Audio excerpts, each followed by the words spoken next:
नमस्कार साथियों, मैं राज शर्मा लर्न अप पर आपका स्वागत करता हूं। आज के वीडियो में हम डिस्कस करने वाले हैं कि बीएससी के बाद क्या किया जाए।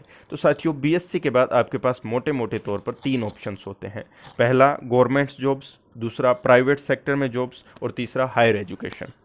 एक नंबर है हमारा गवर्नमेंट जॉब्स। तो गवर्नमेंट जॉब्स के बारे में बात करें तो बीएससी ग्रेजुएट स्टूडेंट के पास बीए बीकॉम ग्रेजुएट स्टूडेंट से कुछ ज़्यादा ही ऑप्शंस होते हैं। जो ग्रेजुएशन की है वो साइंस स्ट्रीम से की हुई है।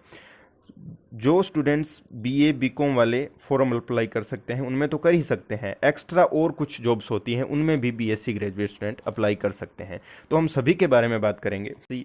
तो यूपीएससी हुआ, एसएससी, स्टेट पीसीएस हुआ, पब्लिक सेक्टर बैंक्स हुए, इंडियन डिफेंस सर्विस हुई, रेलवे हुआ, उन सभी में बीएससी ग्रेजुएट स्टूडेंट अप्लाई कर सकते हैं। और साथ साथ अन्य बहुत सी वैकेंसी होती है जिसमें बीएससी ग्रेजुएट स्टूडेंट अप्लाई कर सकते हैं। जैसे इसरो में बहुत ही कम पोस्ट पे वैकेंसी आती है। और अन्य यदि हम बात करें तो एसएससी में फूड इंस्पेक्टर हुआ, वो भी बीएससी ग्रेजुएट स्टूडेंट उसके लिए अप्लाई कर सकते हैं। तो बीएससी ग्रेजुएट स्टूडेंट के पास कुछ एक्स्ट्रा अपॉर्चुनिटी होती है अन्य किसी ग्रेजुएट स्टूडेंट से, है ना। तो साथियों, 2 नंबर है प्राइवेट सेक्टर में जॉब्स। बीएससी के बाद आपको सीधा प्राइवेट सेक्टर में जॉब मिल सकती है। जैसे हम बात करें तो आपके पास बीएससी में फिजिक्स केमिस्ट्री मैथ होती है। तो केमिस्ट्री का एग्जांपल लें तो जहाँ जहाँ जिन जिन कंपनियों में केमिस्ट्री सब्जेक्ट से रिलेटिव जॉब्स होती है वहाँ वहाँ आपको जॉब मिलने के चांस रहते हैं। जैसे हम बात करें तो फार्मा कंपनी हुई, फूड कंपनी हुई, इनमें क्वालिटी कंट्रोल एनालिसिस एक विंग होती है। वहाँ पे जो प्रोडक्ट बन के आता है वहाँ पे क्वालिटी चेक की जाती है प्रोडक्ट की, तो वहाँ पे आपको जॉब मिल सकती है। जैसे बहुत सी कंपनी हुई, mining metrology company, plastic manufacture company, plastic manufacturing company, hospital और medicals, chemical manufacturing company, food company, वहाँ पे आपको जॉब मिल सकती है सीधी केमिस्ट्री के बेस पे। यानी आपने बीएससी में आपके पास केमिस्ट्री थी तो केमिस्ट्री इन सभी कंपनियों में यूज़ होती है। केमिस्ट्री सब्जेक्ट से रिलेटिव यहाँ पे जॉब्स होती है तो वहाँ पे आपको जॉब्स मिल सकती है। इसी तरह फिजिक्स से रिलेटिव जो जो जॉब्स होती है वो आपको मिल सकती है। तो इस प्रकार प्राइवेट सेक्टर में बहुत सी जॉब होती है, वो आपको मिल सकती है। एक बात मैं आपको और बता देता हूं कि आपको यहाँ पे लो ग्रेड की सैलरी मिलती है, क्योंकि यदि एक किसी सब्जेक्ट में स्पेशलाइजेशन कर लिया है जैसे फिजिक्स या केमिस्ट्री में, तो वहाँ पे आपको थोड़ा हायर लेवल की जो है वो सैलरी मिलती है। यहाँ पे आपको लो लेवल की जो है वो सैलरी मिलने वाली है। तो ये थी हमारे प्राइवेट सेक्टर की कुछ जॉब्स। उसके बाद हम बात करते हैं हायर एजुकेशन के बारे में। तो हायर एजुकेशन में सबसे पहले यहाँ पे हम वही कोर्स जो है वो इंक्लूड किए हैं हमारे वीडियो में जो ट्रेंडिंग में है, जो टॉप है, जो ज़्यादातर स्टूडेंट करते हैं।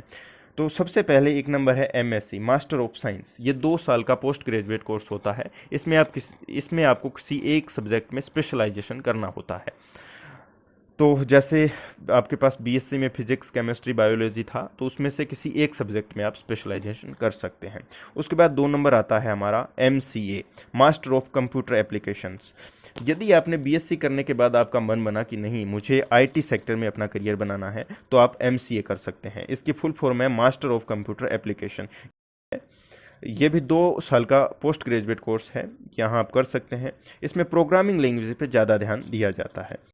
उसके बाद 3 नंबर हमारा जो कोर्स है वो है बीटेक, बैचलर ऑफ टेक्नोलॉजी। ये बेसिकली 4 साल का होता है। यदि आप बीएससी के बाद इसमें एडमिशन लेते हैं तो आपको सेकेंड ईयर में एडमिशन मिल जाता है और इसमें आपको 3 साल ही स्टडी करनी होती है। इसमें आपको इंजीनियर सेक्टर में यदि आपको आगे बढ़ना है तो ये आपके लिए बेस्ट अपॉर्चुनिटी है। उसके बाद हम 4 नंबर बात करते हैं MBA, master of business administration. ये 2 साल का मास्टर प्रोग्राम कोर्स होता है। इसमें आपको बिजनेस से रिलेटेड कुछ टॉपिक्स पढ़ाए जाते हैं, जैसे बिजनेस एडमिनिस्ट्रेशन, फाइनेंस, मार्केटिंग आदि टॉपिकों के बारे में आपको खूब पढ़ाया जाता है। तो ये भी बहुत एक अच्छा जो कोर्स है वो आप कर सकते हैं। इसमें आपको एक बात मैं बता देता हूं कि यदि आप किसी अच्छे इंस्टीट्यूट से करते हैं तो आपके इस कोर्स की वैल्यू और ज़्यादा बढ़ जाती है। इसमें कुछ इंट्रेंस एग्ज़ाम होते हैं जैसे सीएट, मेट, सीमेट आदि। जो इंट्रेंस एग्ज़ाम देने के बाद आप किसी इंस्टीट्यूट में जाके ये कोर्स करते हैं तो यहाँ पे आपको ज़्यादा चांस रहते हैं कि आपकी जॉब्स बहुत अच्छी कहीं लगे। तो ये थे कुछ गवर्नमेंट जॉब्स, कुछ प्राइवेट सेक्टर की जॉब्स और कुछ कोर्स जो कि आप बीएससी के बाद कर सकते हैं। तो दोस्तों, ये वीडियो हमारा कैसा लगा? यदि अच्छा लगा तो लाइक कीजिए, दोस्तों के साथ ज़्यादा से ज़्यादा शेयर कीजिए और यदि चैनल पर पहली बार नए हो तो चैनल को सब्सक्राइब कीजिए और बेल आइकन के घंटे को भी प्रेस कर लीजिए ताकि फ्यूचर में आने वाले वीडियो का भी नोटिफिकेशन आपको जल्दी से जल्दी मिल जाए। इसी इसी तरह इन्फॉर्मेटिव वीडियो देखने के लिए हमारे चैनल को सब्सक्राइब कीजिए। मिलते हैं नेक्स्ट वीडियो में, तब तक।